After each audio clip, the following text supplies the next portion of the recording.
Hey guys, today I'm going to be reviewing season 3 of The Great.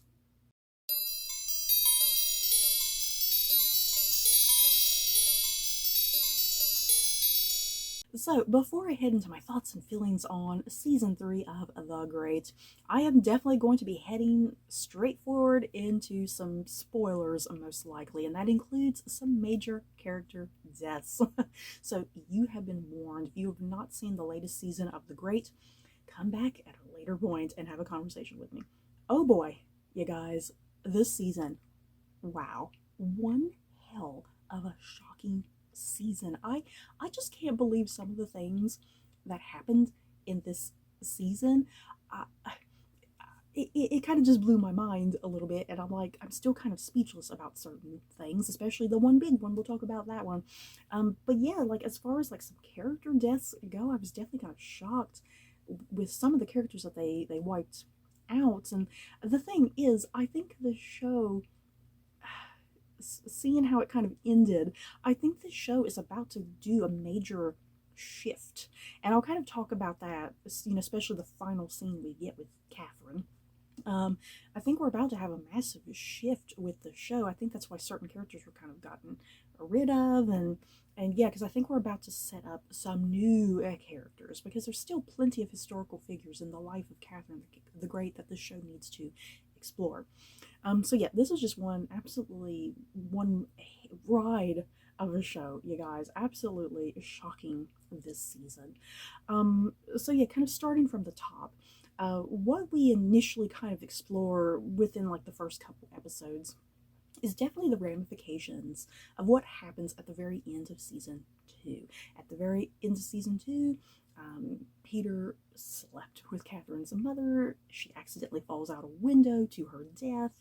He doesn't really tell Catherine about it until it's kind of too late. And then, yeah, in her frustration with him and just other things that are going on, she tries to stab Peter.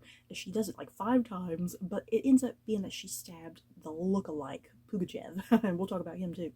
And so we're dealing with the ramifications of that, with what Peter did to Catherine's mother, and then, yeah, the fact that she stabbed him, even though it wasn't really him, it was still the double. So we're dealing with the ramifications of that, and the two of them kind of they need to figure out where they stand within their relationship. And Catherine coming to the realization that, as irritating as Peter is, despite his cruelty and stupidity, it's like she still, weirdly enough, loves him and cares for him, you know? So it's like she's having trouble moving past that. As toxic as their relationship is, she can't move away from him. And once again, that's kind of a big part of this season, is that she has to come to terms with moving away from him, because it is him that is hindering her from truly becoming the Great. And within the very first episode, you guys, we see our first big shock, and that is the death of Orlo. Wow, oh my god. I did not see Orlo's death coming at all.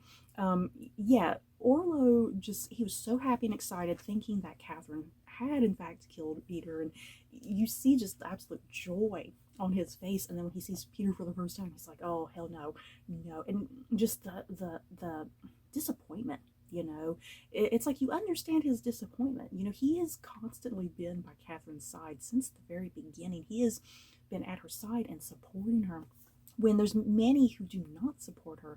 And I think he sees it as some sort of personal betrayal that Peter is not dead, that like, why am I on your side at this point if you're not even going to kill the one person that you need to kill? So and not only is Orlo's death a shock, but it's just the manner in which it happens, because he goes out into the woods intending to kill Peter himself, and I guess he steps on a twig or something, and as Peter and Catherine are walking through the woods, Catherine hears that snap of the branch, and she just lifts a gun and just point blank shoots into the forest, not even saying what she's shooting, and she ends up killing Orlo. And the whole season, it's definitely kind of this whole thing all season, like, does anybody even know what happened to Orlo? Or are they ever going to find out? I think that's going to be kind of the tragedy. No one ever does. Catherine's not going to know she was the one responsible, because at first she initially wonders if Peter had something to do with killing him. So that's kind of the tragedy of Orlo's death in some ways, that it's probably never going to be explored and brought up again, you know. And it is, it's sad and unfortunate. And I loved his character. I loved Orlo's character. He's not on no more, alas. And then, kind of moving into episode 2, I really liked the hilarity of episode 2 because we have the UK and the US ambassadors coming to Russia, and both of them are there with the intention that they need military and arms support from Russia. So there's this constant lovely, hilarious back and forth between the UK and the US, kind of trying to persuade Catherine, like, hey, you need to join our side because we can give you this. No, you need to join our side because we can give you this. And I just love kind of the nuance there, and get Catherine, her back and forth between both the ambassadors, playing them both really wonderfully and subtly, and trying to get what will benefit her the most at the end of the day. So yeah, that was a great episode. A lot of great, wonderful satire there as well. And what we're also seeing in a large chunk of the first batch of episodes is Catherine's struggle to really get through to all the various different classes, whether that's the nobles, the merchants, the peasants. She's really struggling in the first batch of episodes, trying to get through to them, and she has this whole notion of the Enlightenment.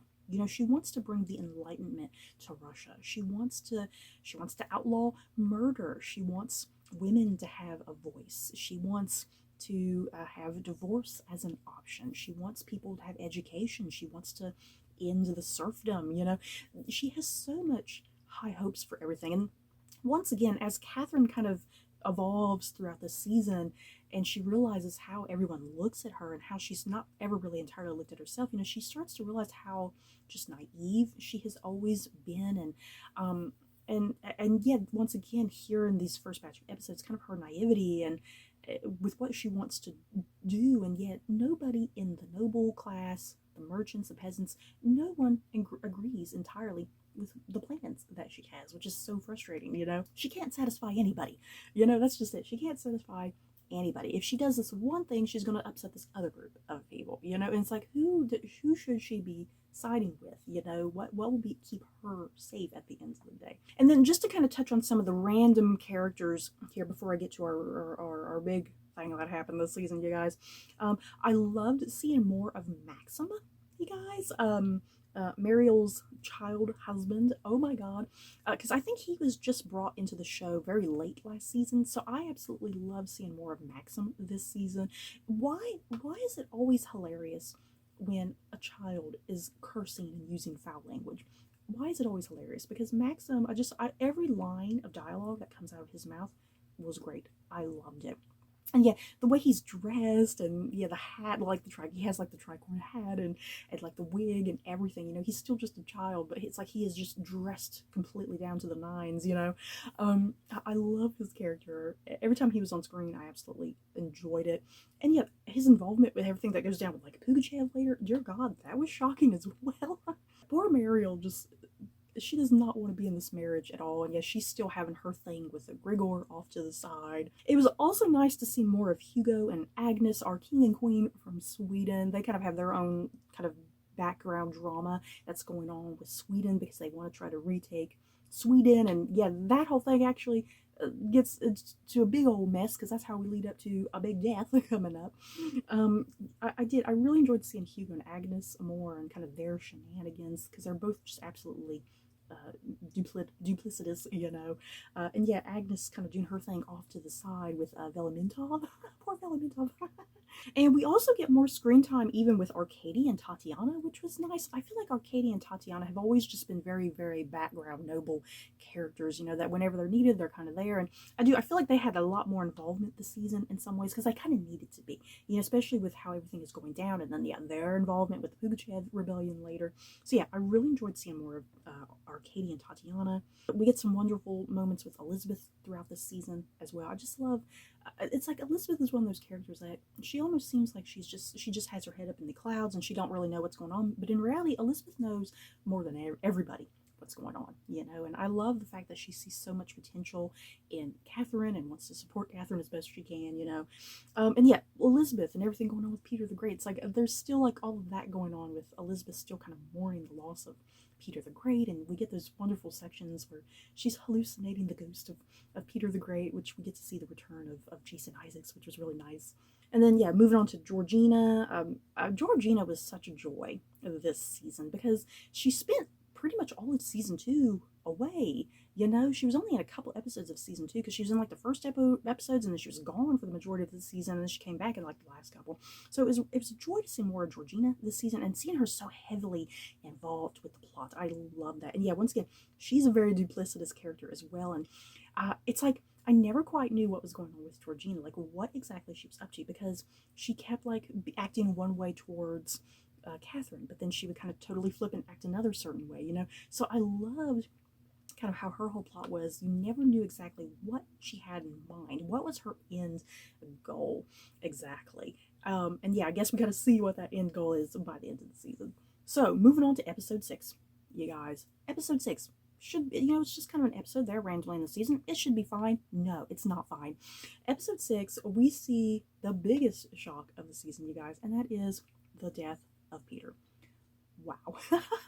I was speechless. Catherine was speechless. Gregor was speechless. I was speechless. They're there in Sweden, trying to take back Sweden. That's where all the problems started. And Peter goes across the ice, and he falls down through the ice and dies. You guys, wow, dear God. Now, let's be real.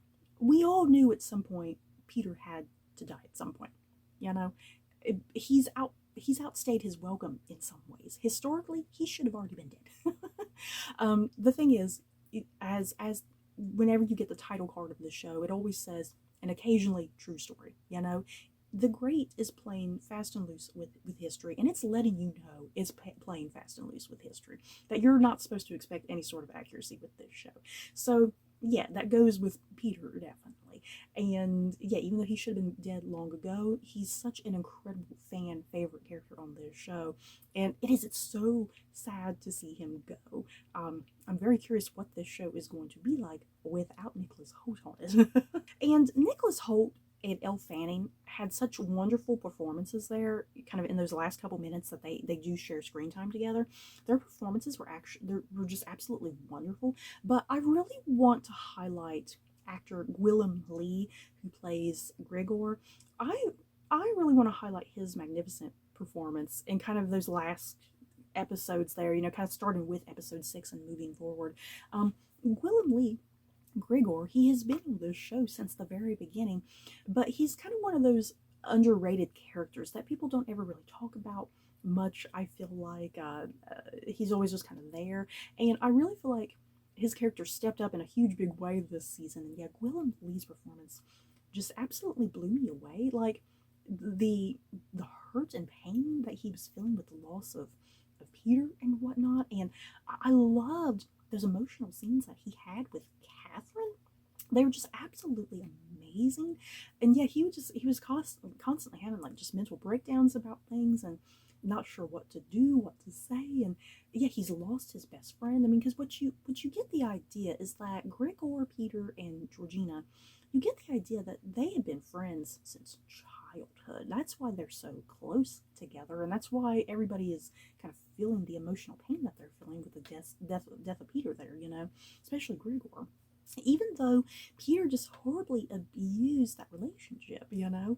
But yeah, I just really wanted to highlight Willem Lee because his performance, if I had to pick just a performance this season, it would probably be his. Especially kind of there with episode 6 and then into 7, you know, just an amazing performance that sometimes kind of brought me to tears. And then it's around this point in the show that we get introduced to another character, Petrov. He's like a military leader here in Catherine's court. I guess Petrov has kind of taken the place of Velementov in some aspects. I'm kind of surprised Velementov did not get killed at some point near the end of the season since they introduced Petrov, because it seems like that's too many people kind of running around. But yeah, Petrov. I really liked Petrov's character. He was fascinating. I'm curious to see where he's kind of going. And I did. I loved his interactions with both Catherine, especially with Elizabeth. I thought there was going to be something going on with him and Elizabeth, but I guess not. And yeah, I love that episode where Petrov and Elizabeth, they go to the site of Peter's death. Yeah, the two of them working together to try to get his body. But yeah, Elizabeth deciding, hey, I'm just going to leave it there. you know, um, I thought Petrov. I don't know why. It's before I figured out what his name was, because it took me a couple episodes to even realize what his name was. Before Petrov was kind of given a name, I almost suspected that Petrov was going to be another love interest of Catherine's. His name is Potemkin. I'm not sure if I'm pronouncing it correctly. His name was like Grigor Potemkin, I think it was, and he was like a military leader for Catherine the Great, like historically, and he was also historically a lover of Catherine the Great's.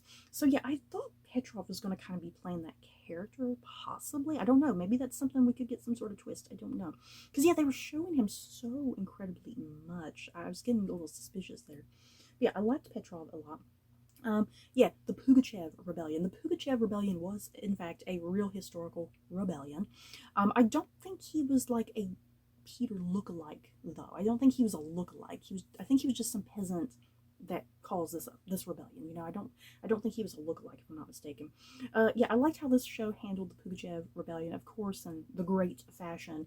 It's done with hilarity and done through satire and whatnot. I loved how the rebellion was handled.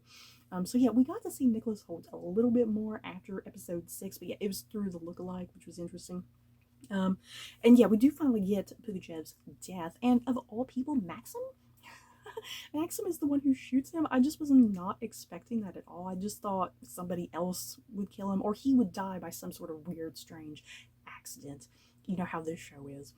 So yeah, little Maxim is the one who kills him. And the thing is, Maxim has such a vendetta against Pugachev, like the whole season. He's constantly wanting to try and kill him, and he finally does succeed with that wonderful headshot. It was great.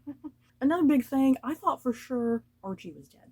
You guys, seriously, did anybody else think Archie was for sure dead? Because there was all that kind of back and forth there with him, with his support for Catherine all season, that he was confused and conflicted, because yeah, he was sitting there siding with Pugachev the whole time. I thought for sure Archie was dead, but yeah, Muriel goes out and unburies him, and he's still alive. So I guess it's going to be a big thing heading into the next season. If he's going to remain hidden, how long will it take for Catherine to realize that he's alive? Guys, maybe I'm just stupid, but I was reading a few articles about the finale where people were breaking down the finale, and everyone kept mentioning the fact that George ends up marrying little baby Paul, and I was so confused. Did I kind of misunderstand what was going on during that whole situation? Because I thought what was happening there, Archie was ordaining baby Paul. I thought that was what was going on, but then all the articles I was reading, people talking about the show, that George actually ended up marrying baby Paul. I think I totally misunderstood that whole situation. Because I think I need to go back and rewatch certain little bits there with Georgina, because I think I need to rewatch her. I think I need to rewatch her conversation with Hugo, and then I need to rewatch that section. Then yeah, because then Archie at some point he finishes up what he's saying. He's like, "Amen," I thought it was a ordination ceremony. I didn't realize it was a marriage ceremony. Am I still confused about something? Like I said, I think I need to rewatch a couple scenes there right at the end, because yeah, if Georgina is married to baby Paul, what does that do? Oh my God, what does that do? And then of course, getting to the very end of this show, we have a new Catherine by the end, you guys. Catherine has chopped off her long blonde hair.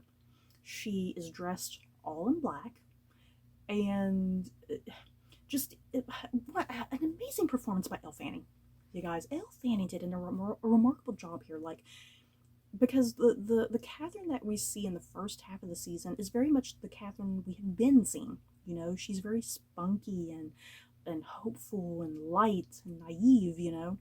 And yeah, the Catherine that we get in the last half of the season with the death of Peter, we do see this darker, edgier Catherine, and she keeps trying to play like Russian roulette with the guns. She keeps trying to do things to get herself killed, because she thinks that if it's her destiny to rule Russia, that nothing will hurt her or harm her. So I love that whole drama going on there, her mentality, that she's in pain. She's in a serious amount of pain and depression with the loss of Peter, that I think she's not quite sure entirely what to do, and she's confused about what is her purpose and her destiny, what is her role for the future of Russia. So I liked that ending, and yeah, her dancing to like the AC/DC song just randomly. It's like this is the new Catherine moving forward. I think we're going to see a much darker, edgier Catherine. The old Catherine is gone. The little girl is gone. This is Catherine as a grown woman who I think is much more confident and in control of herself. And it's like she could only get there through the death of Peter. She needed to lose him to kind of realize her potential and really take control. And yeah, I mean, even there in the last episode or so, she sleeps with the one guy who's an astronomer, and then she sleeps with like some other guy. Historically, Catherine the Great had many lovers. Yeah, guys. So it seems like we're going to be getting all into that in the next season. So I'm very excited to see this new Catherine moving forward. And at the same time, I feel like this new Catherine is also telling us, the viewer, that we're possibly getting a tonal shift with the show. I'm very curious about that, because the show has always been heavily a comedic satire, and I think the show is definitely going to remain so, but I think there's going to be something, I don't know, like I said, there's going to be some sort of tonal shift, it feels like, and it's going to be a little bit more serious, because even after Peter's death, from episode 6 on, there was definitely already a tonal shift there, that a lot of the humor was dramatically cut, and it was a lot more darker and a lot more serious, and then you would kind of have the dark humor kind of played in there. So I think what we see in episodes 6 through 10, that bit of a tonal shift, I think that's what we can expect for the show moving forward. It seems like, I don't know, I could be mistaken. The show pre episode 6, I think all of that is gone now. I don't think we're having that anymore. I think that tone is perhaps going to be absent, and yeah, episode 6 through 10, that is what we're going to continue with this show, I think, and I'm kind of curious how that's going to work. And I'm just curious, how is this show going to work without Nicholas Hoult? He's been such a big, huge, popular character on this show, and yeah, I mean, this is strictly now going to be totally Elle Fanning's show. She's not going to have that partnership with Nicholas Hoult anymore to kind of battle it out. So I'm just very curious how this show is going to play out without his presence, because he has been such a pivotal presence. But it's exciting. It's exciting at the same time, because I'm hoping the show is going to kind of become a bit of a different entity in some ways, but at the same time exciting. I'm excited to see the changes that are coming to this show, because hopefully it doesn't ruin the show. I don't think it's going to be changes that are so dramatic that it's going to ruin the show. I think if anything, it's going to just help enhance the show. So you guys, that was pretty much it for my thoughts and feelings on season 3 of The Great. An absolutely outstanding, shocking season, you guys. If anything, it just left me really excited for another season. I hope it gets renewed. I hope we don't see any sort of cancellation from this show. But yeah, you guys in the comments below, let me know how you felt about this season of The Great. If you loved it, perhaps you didn't like it as much, just let me know. What do you anticipate coming forward into season 4? Hopefully we get one. So that's it for this review. Don't forget to like, comment, and subscribe. And if you like this video, you may like these other videos. Bye guys.